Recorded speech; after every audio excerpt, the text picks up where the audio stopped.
Oh yes, it's frog time.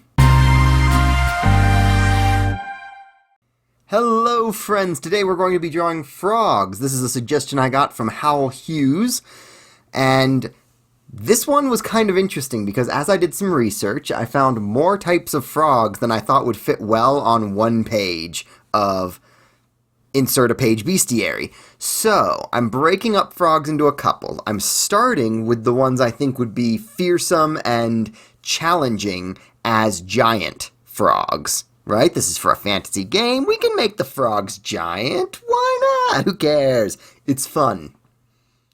It's all in good fun. So, the ones that I think would make the interesting tactical challenges for the players would be tree frogs. Right? They got that, like, tether tongue attack. But coming from the trees. The players probably won't be expecting that. They're in the trees, you know?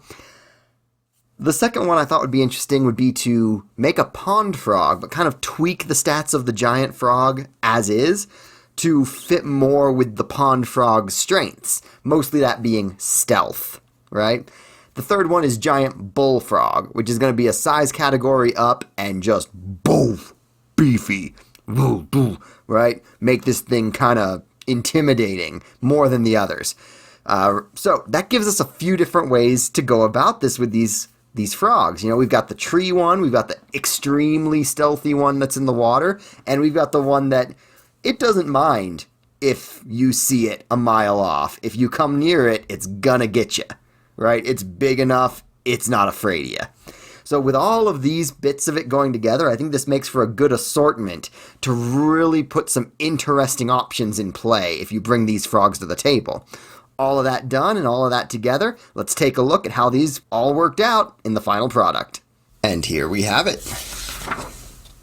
The completed page for giant frogs. Now, as I said, I don't think this is going to be the last time that I look into frogs.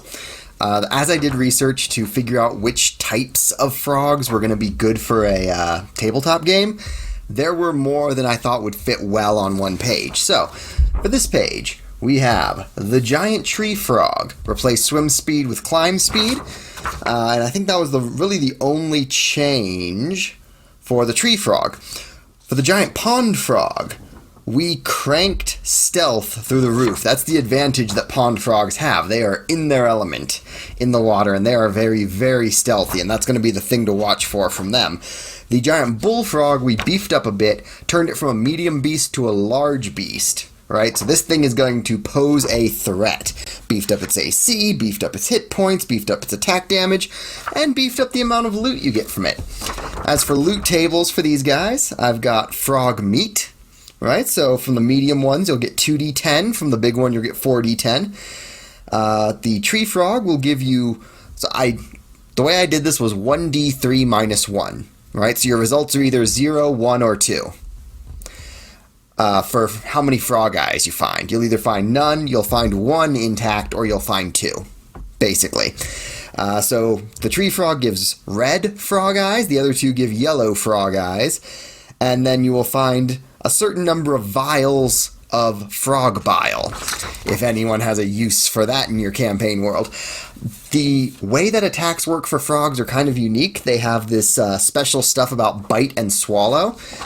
The only real tweak I made there was I increased the reach of bite to 15 feet to represent the tongue, right? So it's not just going to hump. It's going to open its mouth and try and like snag an adventurer that way.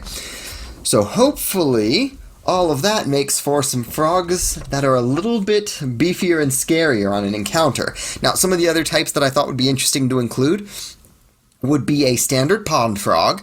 The idea being that I mostly make that one hard to catch more than anything else. It's one tiny creature, it's not a threat, but if you need to kill the thing, you can, right? It's just going to be kind of hard to actually catch it because it's so small. And then poison dart frog and swarm of poison dart frogs I think would be interesting. The other ones that I thought would be cool were some varieties of toads. And again, I thought those would work best as their own page. But for now, the giant frogs are done. And they're ready to go into the notebook. So As the bestiary fills up, I'm sure it won't go giant frogs straight to rats. But for now, that'll do. And there's our frogs. In the notebook with all of our other fearsome beasties and adventure sites and all that jazz. So, notebook's coming along nicely, and I am excited to move on to the next one. Thank you for watching. Please share the video with a friend or several friends, and let me know in the comments if there's anything you'd like to see me draw in a future video. Later, y'all!